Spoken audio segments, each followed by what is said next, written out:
Il est aujourd'hui le dernier phare habité de France. Toute l'année, 4 gardiens se relaient pour veiller nuit et jour sur le phare de Cordouan.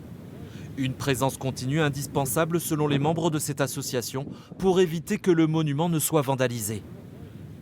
Il y a des facilités d'accostage selon le temps, à marée basse, et il y a toute latitude pour des malveillants à attaquer la sculpture, les décorations, les objets qui sont exposés. J'ose pas imaginer ce qui se passerait si des gens décident de squatter, de dormir au phare dans l'appartement de l'ingénieur, par exemple. On a vu ce qui s'est passé dans tous les endroits qui ont été un petit peu laissés à l'abandon. C'est ça qui nous inquiète.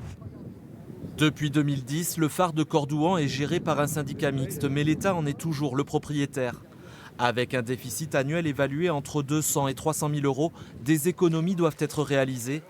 Des alternatives comme la vidéosurveillance sont à l'étude pour remplacer ces gardiens aux nombreuses missions.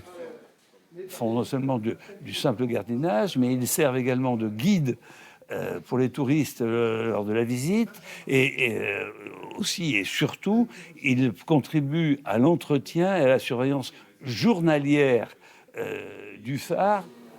Depuis la fin de sa construction en 1611, le Versailles des mers a toujours pu compter sur une protection humaine permanente.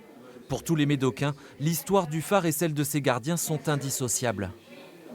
Je comprends pas parce que c'est vrai que jusqu'à maintenant, quand on voit quand même là où ils sont, je veux dire c'est pas non plus le grand luxe, c'est très bien, mais donc c'est pas eux qui font dépenser de l'argent, ça serait vraiment dommage. Une subvention exceptionnelle de 100 000 euros de l'État sécurise la présence des gardiens cette année. Avec ou sans eux, l'objectif est de retrouver un équilibre financier en 2027.